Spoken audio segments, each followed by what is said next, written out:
নমস্কার, শিক্ষা কুটিরের আরও একটি নতুন আপডেটে তোমাদের স্বাগত জানাই। তো যাই হোক, টেট 2011 লাইফ টাইম ভ্যালিডিটি সার্টিফিকেটের কিন্তু নোটিশ চলে এসছে West Bengal central school service কমিশনের ওয়েবসাইটে। তো একদম সরাসরি West Bengal central school service কমিশনের যে ওয়েবসাইট রয়েছে সেখানে কিন্তু জানিয়ে দেওয়া হলো এবং কবে পর্যন্ত 31শে জুলাই পর্যন্ত কিন্তু পুরো সার্টিফিকেটটা প্রদান করা হবে। তো ওয়েস্ট বেঙ্গল ssc.com-এ আসতে হবে। আসার পরে একটু স্ক্রল করে যদি আমরা নিচে নামাই তাহলে কিন্তু একদম প্রথমেই আমরা দেখতে পারবো ইম্পর্টেন্ট নোটিফিকেশন বলে লিখে দেওয়া হয়েছে। Important notification regarding life time validation of TET 2011 certificate. তো ক্লিক ফর নোটিশ। তো নোটিশটা আমরা এবার ডাউনলোড করে নেব। ডাউনলোড আমাদের করাই রয়েছে, আমরা একবার দেখে নেব। তো নোটিশটাই কি রয়েছে, যে একদম কেন্দ্রীয় স্তরের নোটিশ এটা। West Bengal central school service commission,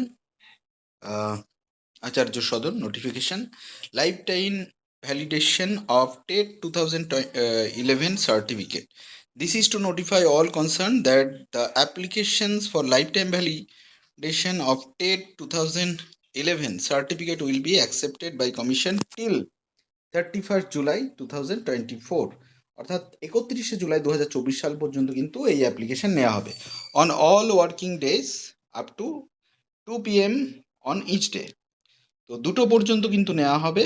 আর সেই সঙ্গে অ্যাজ নোটিফাইড আর্লিয়ার, অর্থাৎ এর আগেই কিন্তু জানিয়ে দেওয়া হয়েছে 2টো পর্যন্ত নেওয়া হবে। The schedule for issuing revalidated certificate will be uploaded in the commission website after due verification of the application. তো অ্যাপ্লিকেশন জমা দেওয়ার পরে কিন্তু রিভ্যালিডেট যে সার্টিফিকেটগুলো রয়েছে সেগুলো কিন্তু আপলোড করে দেওয়া হবে কমিশনের ওয়েবসাইটে আফটার ভেরিফিকেশন। যখন যখন ভেরিফিকেশন হয়ে যাবে তখনই কিন্তু এটা আপলোড করে দেওয়া হবে। Candidates will be given at least 7 days notice before they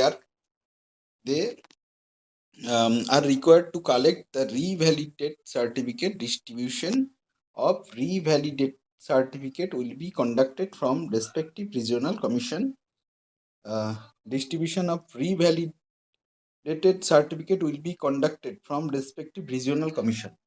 All are requested to cooperate. অর্থাৎ জমা দিতে হবে সেন্ট্রালে, কিন্তু সার্টিফিকেটটা সংগ্রহ করতে হবে রিজিওনাল সেন্টার থেকে। একদম লাস্টে কিন্তু একদম স্পষ্টভাবে কিন্তু লিখে দেওয়া হলো, লাস্টে একদম স্পষ্টভাবে লিখে দেওয়া হলো distribution of revalidated certificate will be conducted from respective regional commissions.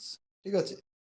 তো সেক্ষেত্রে আবার মানে যারা সংগ্রহ করেনি তারা রিজিওনালে যাবে, রিজিওনাল থেকে আবার সেন্ট্রালে যাবে, সেন্ট্রালের থেকে আবার রিজিওনালে যাবে। তো কিছু বলার নেই, তাও এতদিন পরে দিচ্ছে, কি বলবো, কি সিস্টেম সত্যি। তো যাই হোক, ভালো থেকো, দেখা হচ্ছে পরের আপডেটে। ধন্যবাদ।